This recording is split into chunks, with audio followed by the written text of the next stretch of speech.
When the noise of the day finally drains away, the official version of history closes its mouth, and the things hiding in the dark begin to whisper. Good evening. I am your Night Watchman.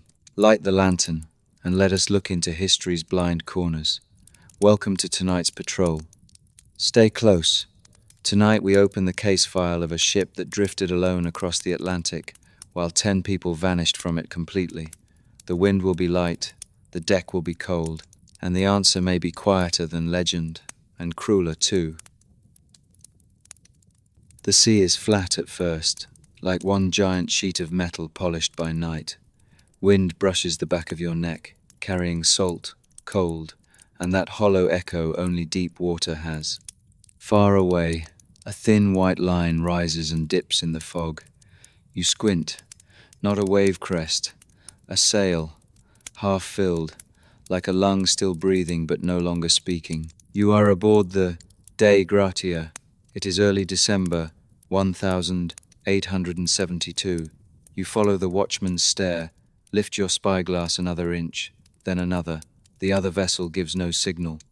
No flags, no gun, no one at the rail waving you in.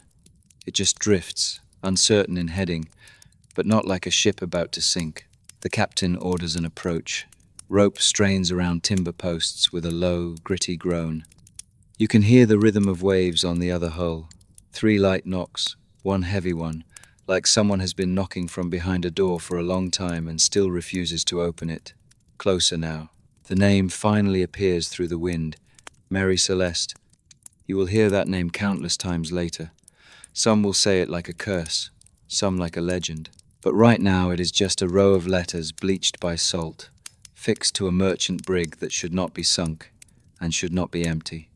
As the ships run parallel, you see the mainsail is not fully furled and the rigging is still workable. The strange thing is not decay. The strange thing is usability. A boarding party readies grapples.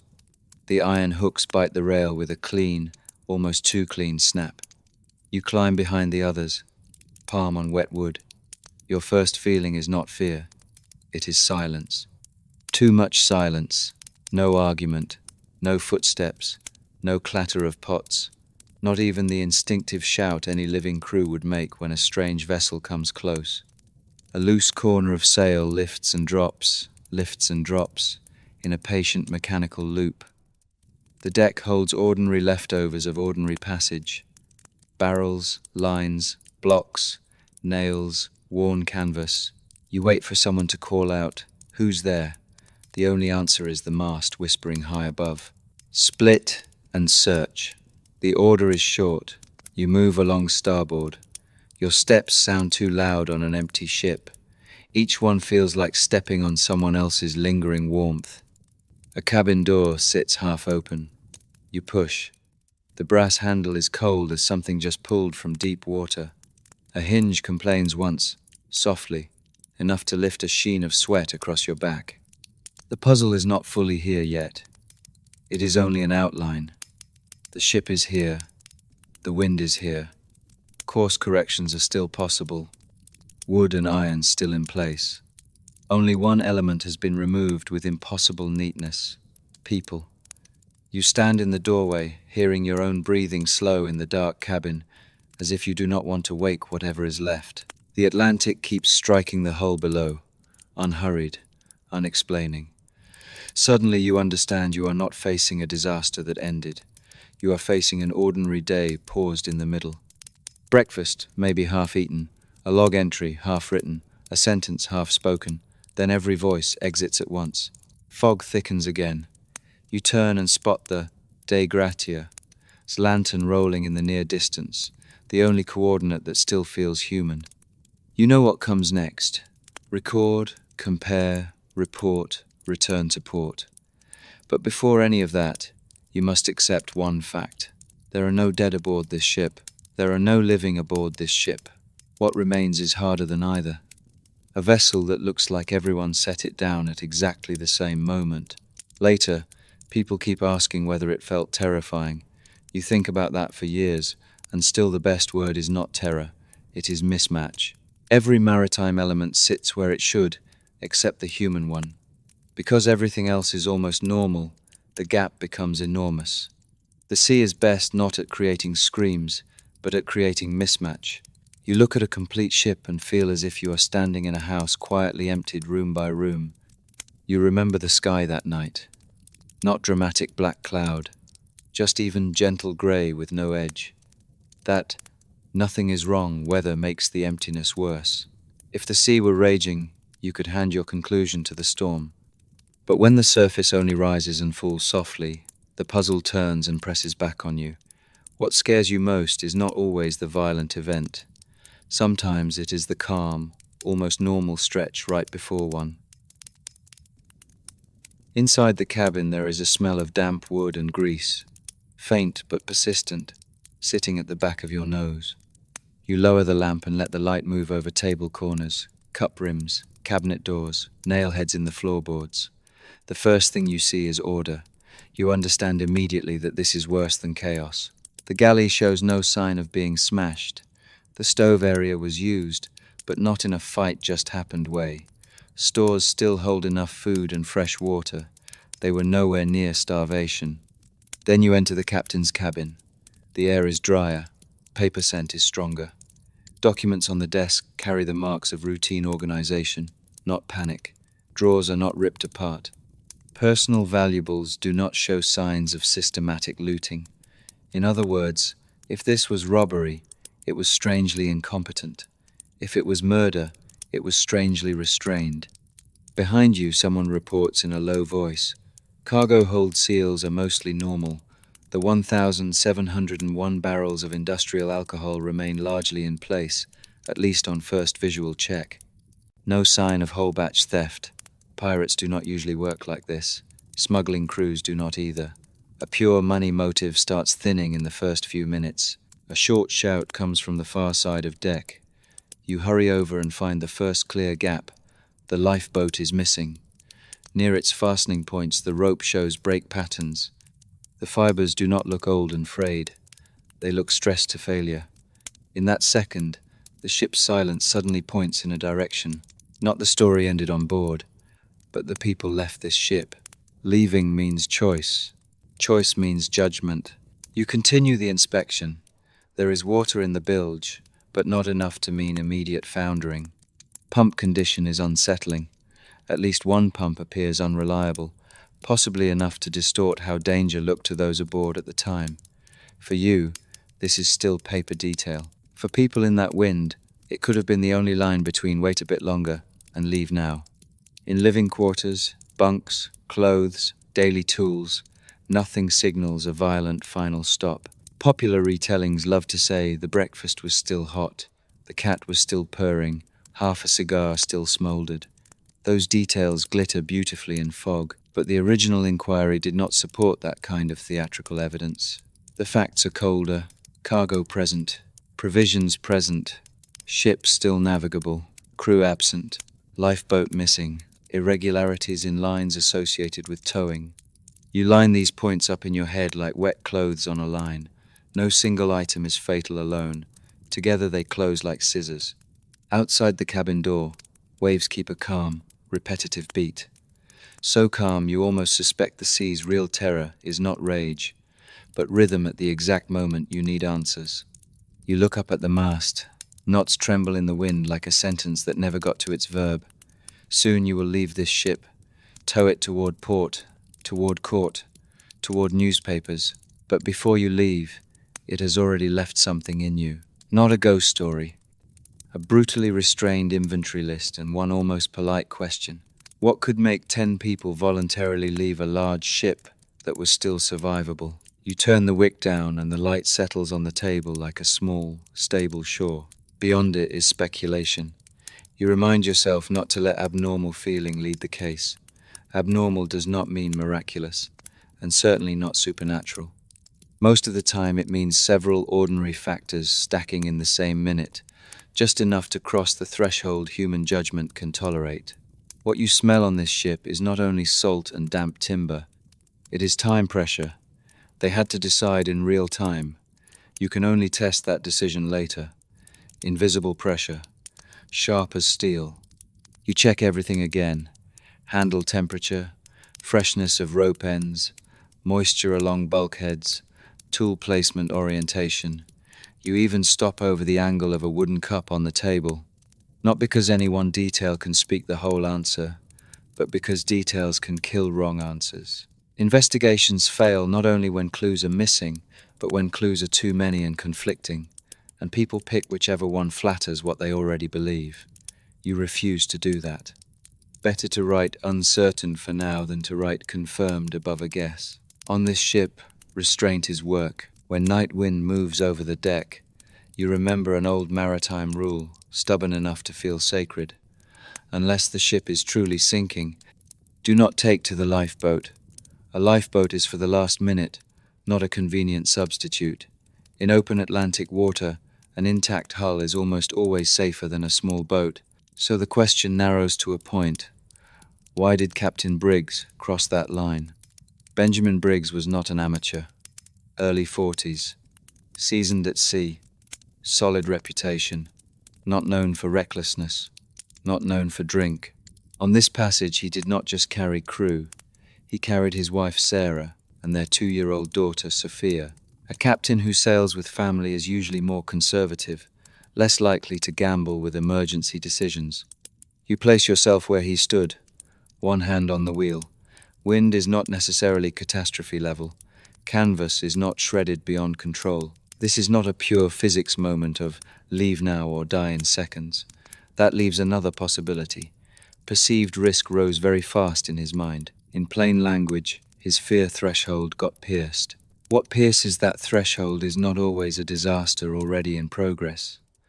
Sometimes it is the expectation of one that feels imminent and irreversible. For an experienced captain, the most dangerous thing is not always the wave wall you can see. It may be the chain reaction you cannot see, but can smell, hear, and infer from small signs.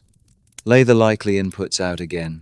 Highly volatile alcohol cargo, unusual odors in enclosed spaces, pump condition making flooding assessments look worse, weather and sea not fully stable, family on board amplifying the moral weight of every choice. Stack those conditions and you get a very human mechanism. Leaving now might not be optimal, but waiting 5 more minutes might erase every second best option too. You can feel the weight of those 5 minutes, not textbook 5 minutes, deck in wind 5 minutes, while holding a child, giving orders, choosing between guarding the ship and preserving lives. Later observers love asking, why not wait? Because later observers know the ship did not explode and did not sink immediately. People aboard did not know that. Fear is not cowardice.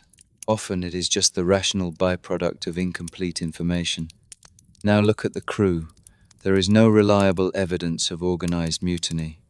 If violent seizure had occurred, the scene would usually carry clearer markers. Mary Celeste does not look like that. No large blood evidence, no widespread sabotage, no standard takeover footprint.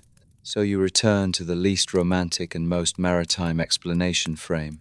The captain did not leave because he was insane. He may have ordered departure because he believed immediate departure was necessary. That belief likely involved cargo vapor, perceived explosion risk, flooding uncertainty, and short-term evacuation logic. His error may have been timing, not motive. The sea rises and falls slowly in front of you. You realize what hurts most in this case.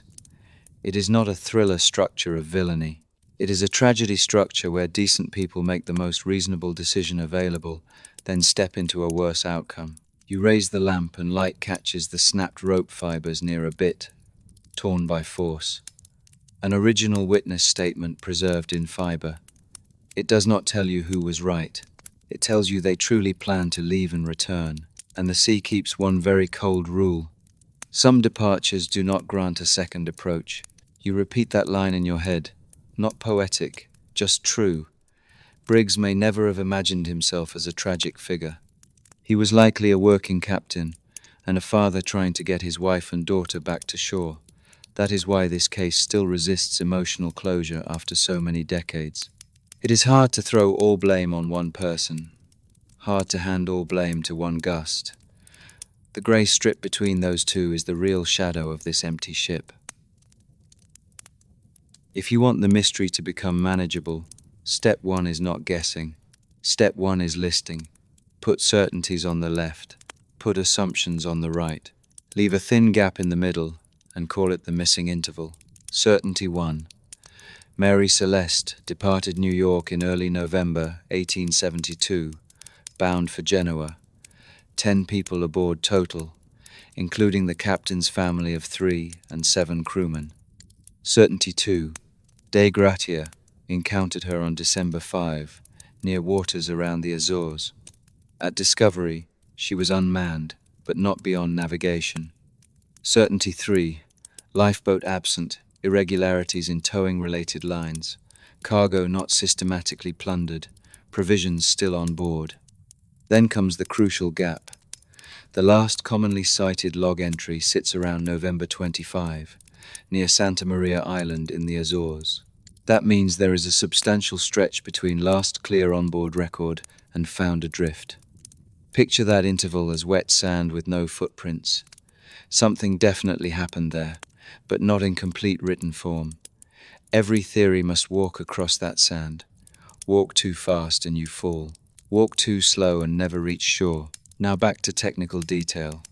Water found in the vessel did not, by itself, equal immediate sinking.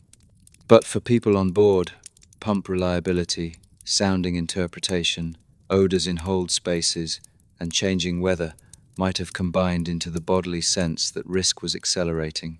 You cannot demand hindsight from people who stood there. You can only ask, what did the worst-case scenario look like in that moment? Worst case is usually not already destroyed. It is about to cascade, hard to reverse. Continue the list.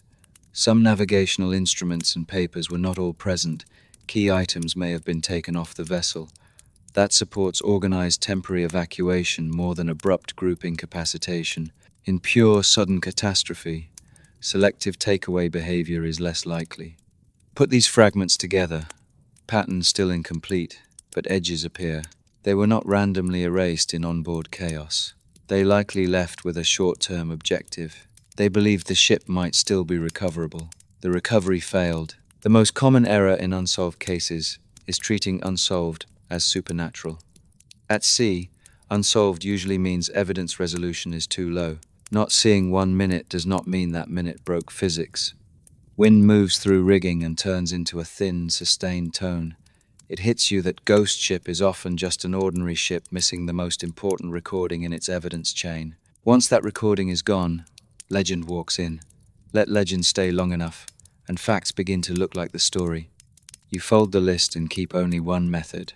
Anchor what can be verified, then force explanations to move toward that anchor, not the other way around. Do not fall in love with a conclusion first and bully evidence into matching it. It is slow, not exciting, but only this keeps you from treating every suspicious light in fog as an answer.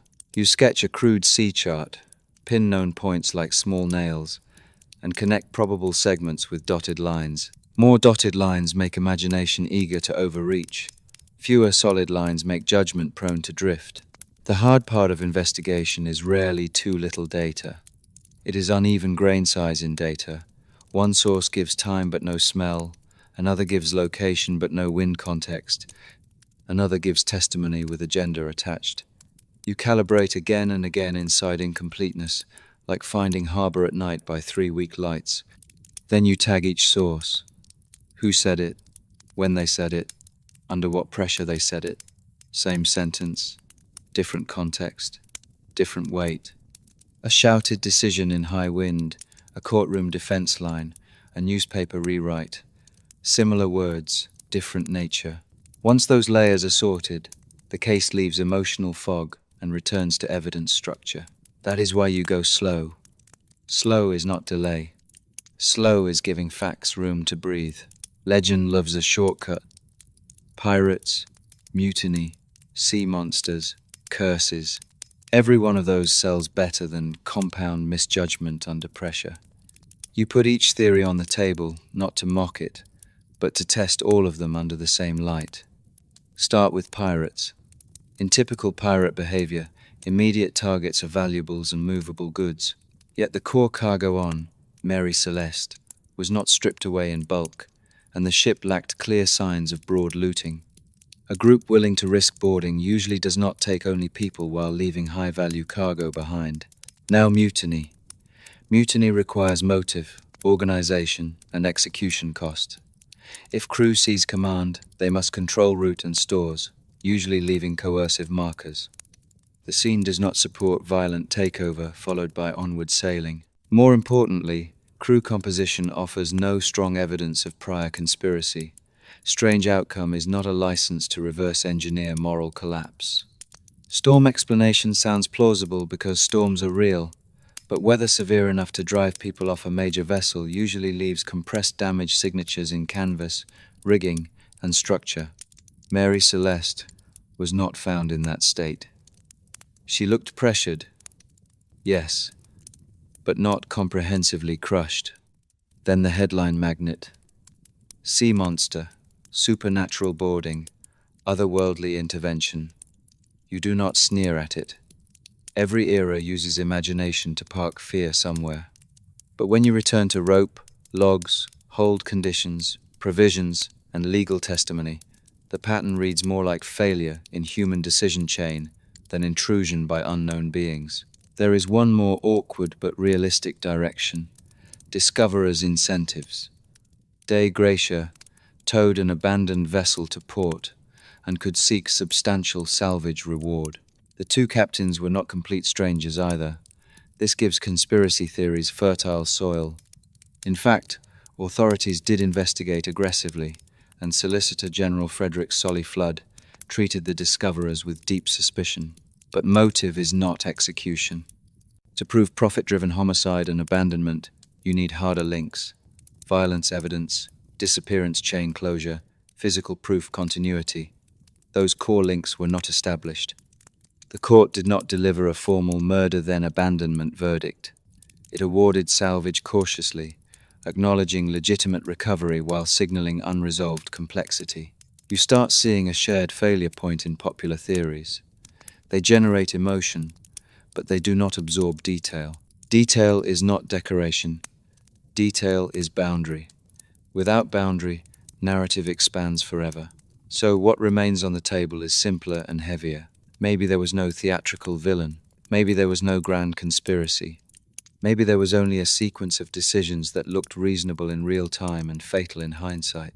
This answer is unpopular. It gives you no satisfying enemy. It gives you a mirror.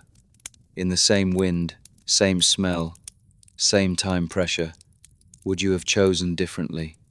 The sea breathes up and down like a giant chest. You push the last dramatic hypothesis aside and make room for the next chapter, because the most critical clues are not in folklore. They are in the cargo hold, between barrels that look almost offensively calm. Now you understand why rumor outruns evidence. Rumor gives full plot. Evidence gives fragments. Rumor lets you choose a side tonight. Evidence asks you to live with uncertainty for years. But respecting the missing does not mean giving them a glamorous ending. It means building the most probable path piece by piece, even if it is not flashy, not loud, and gets no midnight applause. It is still closer to the sea those 10 people actually stood in.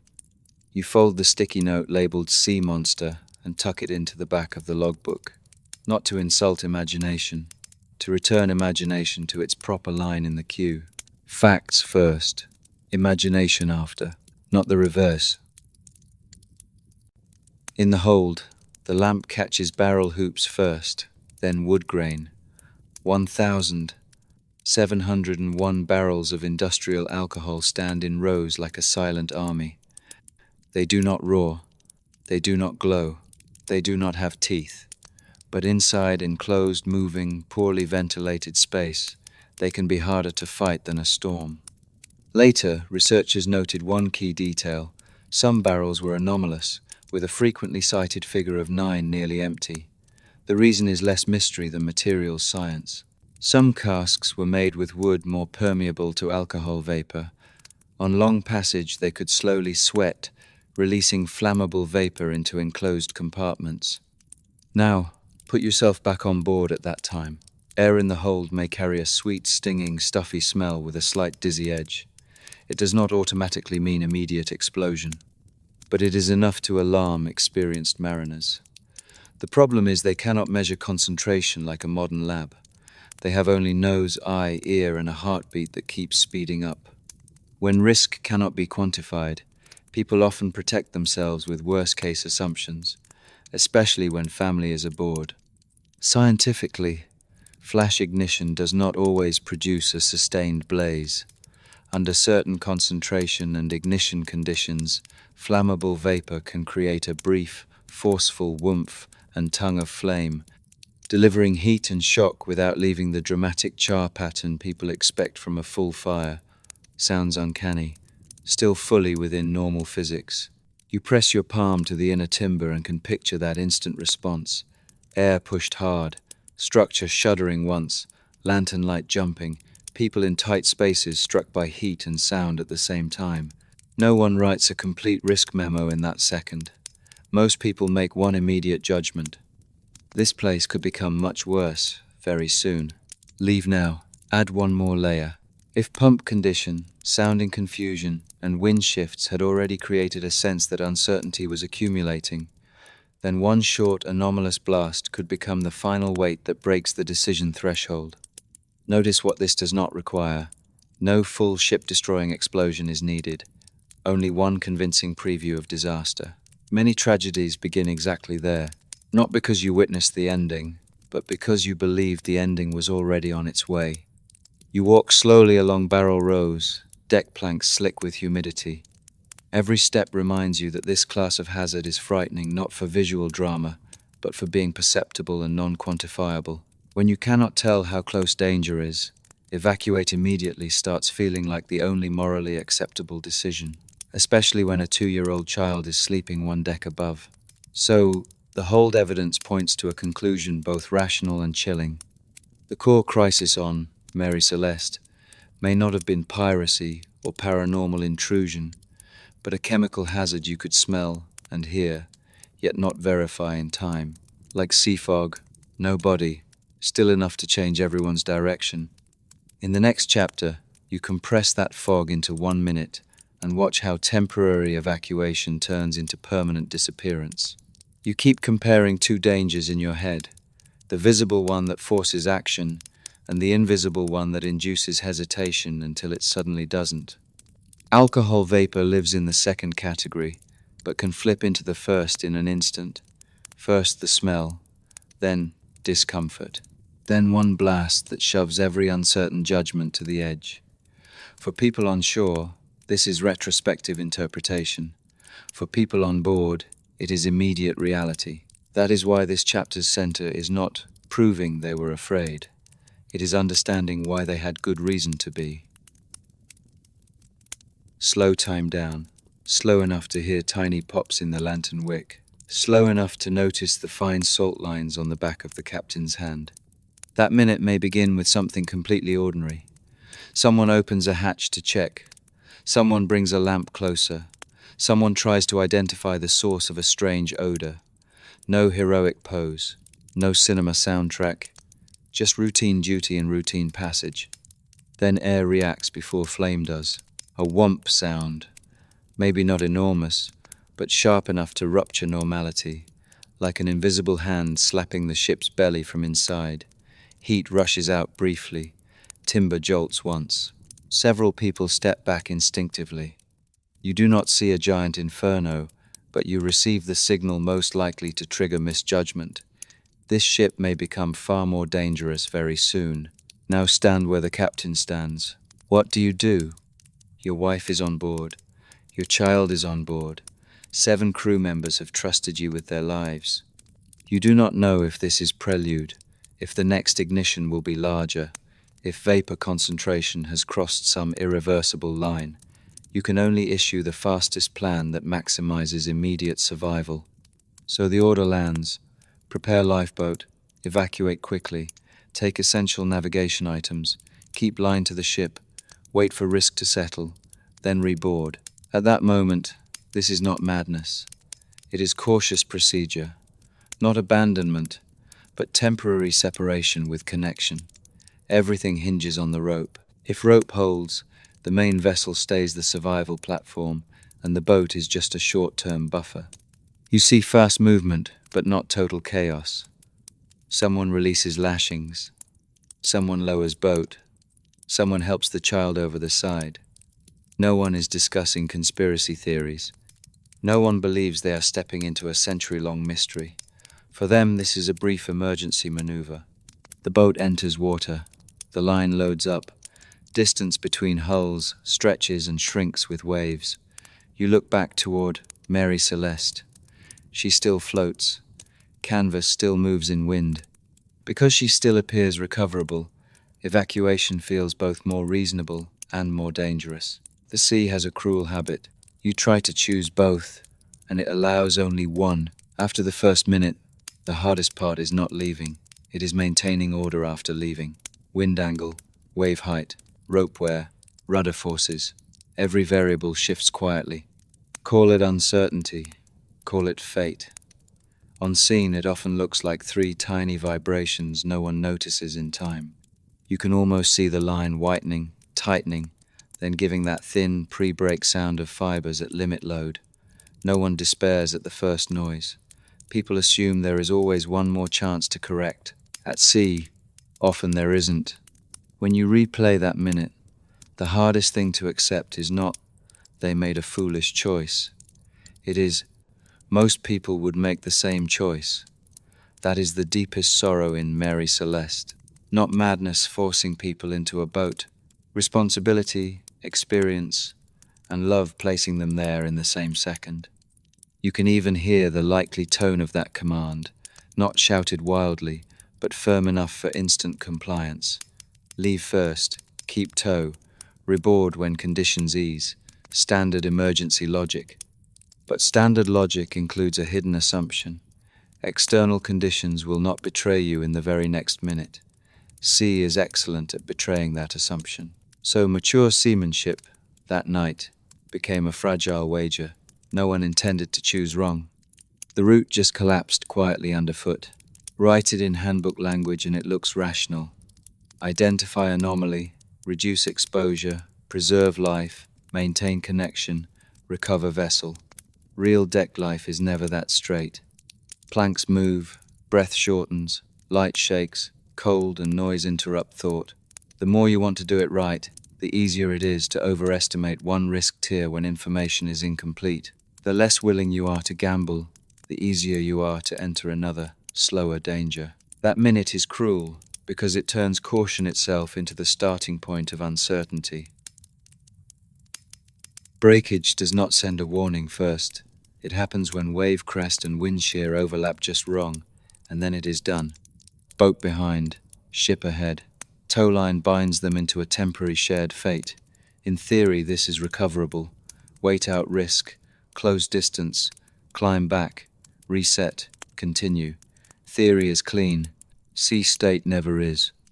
You stand in the boat and feel speed differential first. The larger vessel catches wind in canvas and can surge forward. The smaller boat takes wave energy directly and gets pinned in troughs. That repeating slack-jerk cycle becomes chronic tearing for rope. Add salt, soak, and prior wear, and fiber life collapses quickly. Then visibility. Fog, spray, light angle. Distance judgment keeps lying to you. Looks close, proves far. Every time you think, another minute and we'll be back, a wave opens the gap again. Physical strength and emotional stability bleed away in this pattern faster than people expect. You lock eyes on the stern ahead, where your survival probability may be hanging, but your oars, your hull, the wind above you, all repeat the same message. Control is not on your side. The line starts making a thin, high-scraping sound. Someone shouts for angle correction. Someone tries to damp impact load. Then a single snap, not huge, like a small branch breaking. The world does not go black. No instant wall of water rises. The ship in front just begins, slowly and irreversibly, to move farther away. The worst part is not speed. It is the slope of helplessness. You row. She drifts on. You shout. Wind tears the words apart. You watch, Mary Celeste, shrink into pale cloth against grey-blue water, then into a thin seam where horizon meets sky. And this is where disappearance needs no theatrics.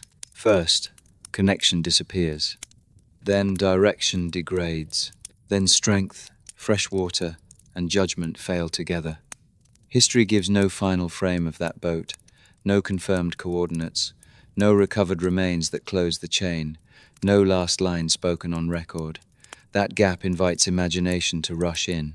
But here, you do not need extra imagination. One plain rule is enough. In open sea, survival windows for a small craft after losing the mother vessel are brutally narrow. You store that rule like cold metal in your pocket. It does not comfort you. It keeps you from wandering off into fiction. Mary Celeste keeps drifting as if nothing happened. She gets found, towed, examined, wrapped in legend. Those 10 people are lightly erased from the chart by wind. No bloodstain, still a result. No witness, still a price. People call it the ghost ship case. But maybe the core is simpler. The snapped line case. What snapped was not only rope, it was the return path. When you write this reconstruction to the end, your palms cool a little. No theatrical villain. No luminous ending.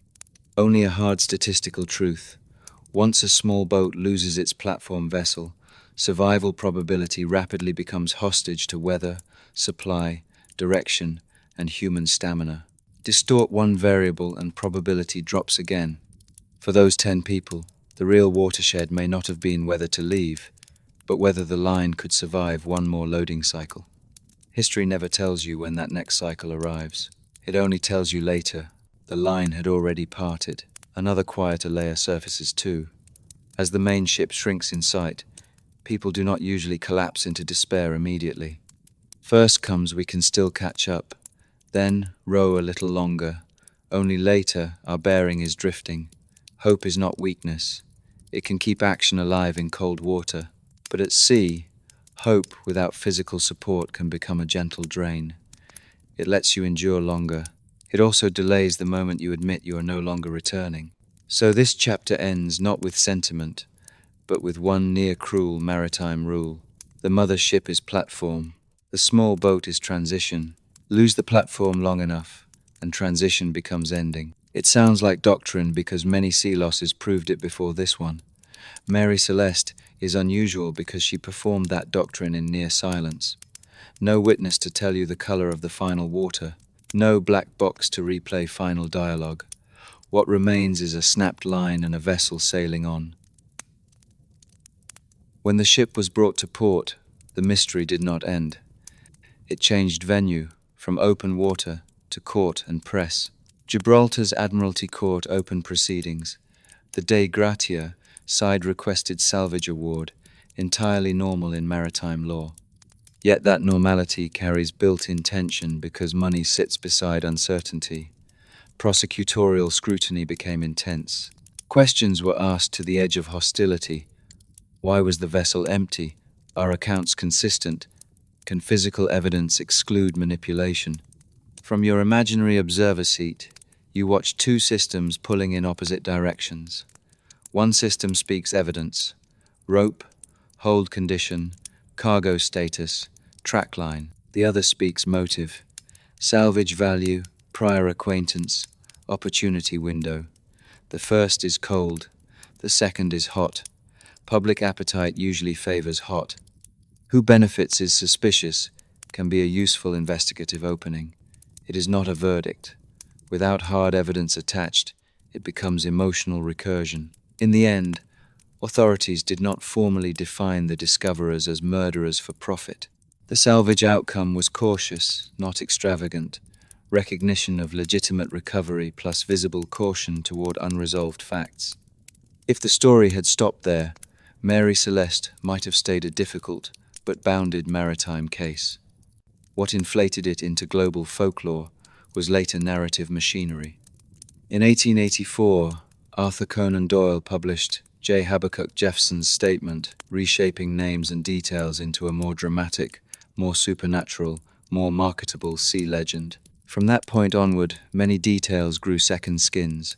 Warm meals left on tables, Clocks stopped at fateful times, cats still purring, blood-written final words. Gripping, yes, but not necessarily from primary record. Lose your footing here and you mistake literary stagecraft for investigative scene. This is not an accusation against literature. Literature did what literature does, give shape to unknowns and make fear portable. The danger appears when literature occupies all narrative space. Then real people are replaced by symbols. 10 specific human lives become 10 abstract units of suspense production. You move lantern light from courtroom to newspaper and back to chart. A clear sequence appears. A partial evidence disappearance occurs at sea. Portside institutions generate motive-focused suspicion. Media and fiction amplify suspicion into myth. Myth loops back and overlays original materials. This path is not unique to Mary Celeste. It is almost the default fate of historical, unresolved cases. So your task in this chapter is not to kill romance. It is to label sources. Let imagination exist, but in the correct column. Fact is fact. Inference is inference. Fiction is fiction. All can be told. They cannot be mixed unlabeled. Wind slips through a crack in the frame and lifts page corners. You turn one more sheet and feel quieter, not louder, because now you can name what deserves caution most. Not monsters, not curses. What deserves caution is how quickly we abandon evidence when we crave dramatic closure. Newspapers favor sellable headlines. Conversation favors repeatable details. An era favors explanations that harden into sides. So unmanned vessel becomes ghost ship. Data gap becomes supernatural proof. You do not blame this reflex. It is nearly a species-level method for handling uncertainty, but you still hold it down for a minute and return the lantern to the archive. The moment fiction replaces evidence, the people who vanished are erased again. Those 10 names do not belong only inside sensational anecdotes. They were first 10 people making hard decisions at sea. Now all fragments are on the table. You stop chasing total certainty and start temperature tagging explanations. High temperature layer, established facts. 10 missing, vessel navigable, cargo largely present, lifeboat absent, time gap real. Medium layer, high confidence inference, vapor risk in hold, brief anomalous blast or flash ignition, temporary evacuation with tow intent, tow line failure, and failed reboarding.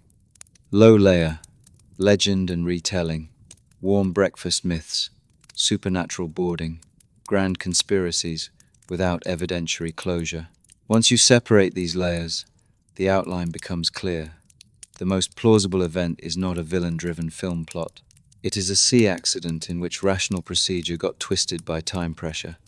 Captain Briggs may not have made the wrong directional decision. He may have made the wrong window decision.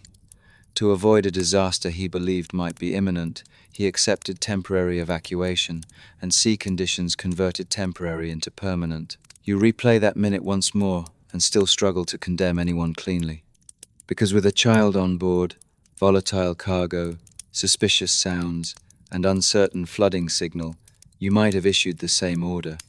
History cuts deepest when it shows that tragedy does not require malice.